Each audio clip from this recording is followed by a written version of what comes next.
Hola, ¿cómo estás? Soy Naomi Hoyer y quiero invitarte a que crees tu podcast, que innoves y formes parte de esta hermosa familia que es Anchor. Si no conoces, Anchor es una plataforma en la cual puedes crear tu podcast de manera gratuita. Tienes todas las opciones para editar tu podcast, así como también la ayuda de Anchor, que va a distribuir tu podcast por ti en Spotify, Apple Podcast y muchísimas más plataformas de podcast. Lo mejor de esto es que puedes también monetizar tu podcast y ganar de él. ¿Qué estás esperando? ¿Por qué no creas tu podcast como yo lo hice con la ayuda de Anchor?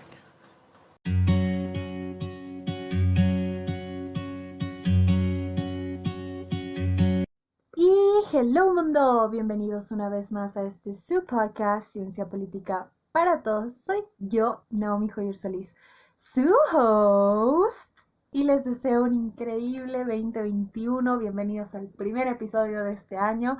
Hoy vamos a hablar sobre la opinión pública. Para empezar, vamos a tomar la definición del Diccionario de Ciencias Jurídicas, Sociales y Políticas de Manuel Osorio. Y él nos dice que la opinión pública es la manifestación del pensamiento que sobre determinados problemas, generalmente de índole política, tienen los individuos que integran una colectividad. Puede ser de orden nacional o de orden internacional. En un Estado de Derecho, la opinión pública se concreta mediante la emisión del voto electoral, así como la libertad de expresión del pensamiento oral, escrito o recogido generalmente por la prensa.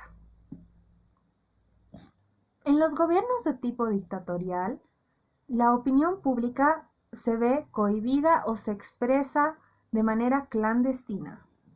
Ok, ese fue un pequeño corte o una pequeña lectura de el diccionario de Manuel Osorio. Ahora estoy empezando una nueva dinámica, se van a dar cuenta.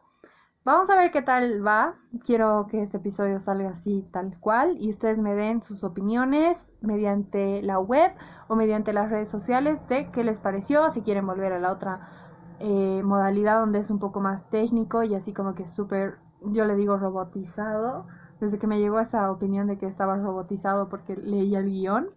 Bueno, ustedes ya me dirán qué piensan sobre eso. Ok, pero ¿dónde se genera la opinión pública? La opinión pública llega a un grupo social de forma externa, ¿ok? Entonces imaginemos que el grupo social es un objeto A y le llega a este objeto A toda la información de manera externa. Ahora, todo esto que genera la interacción externa dentro de este grupo social llega a las noticias. Las noticias generan un impacto. Eso no significa que va a haber una evolución en la opinión pública directamente con este impacto, pero sí las noticias generan meditación en las personas reciben la información desde las noticias o desde medios externos, la asimilan y de ahí la razonan, ¿no? Entonces de ahí es cuando se genera un criterio o una opinión pública. Ahora existen diferentes tipos de formas de demostrar la opinión pública. La más antigua es la imprenta. Después tenemos todos los medios impresos. Luego tenemos las noticias, ya sea de radio, tenemos la televisión, tenemos programas, ahora tenemos las redes sociales e incluso ahora las plataformas de podcast para recibir las opiniones de las personas o también las noticias que pues bueno después van a generar una opinión pública.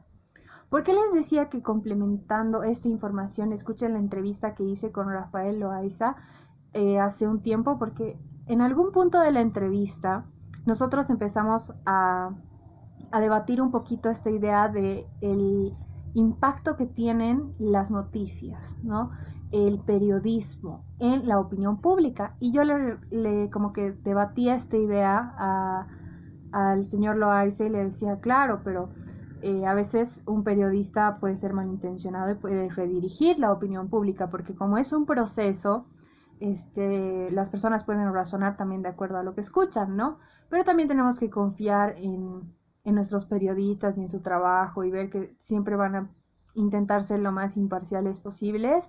Pero bueno, se los dejo ese pensamiento ahí encima. Vayan a escuchar la entrevista con Rafael Loaiza, que es el decano de la carrera de Comunicación Social en la Universidad Católica Boliviana, aquí en la ciudad de La Paz, Bolivia. Así que espero que estén muy bien, que les haya gustado este primer episodio. Nos vemos en una próxima oportunidad. Chao, chao. Sometimes I just don't know what to do. It should have been you.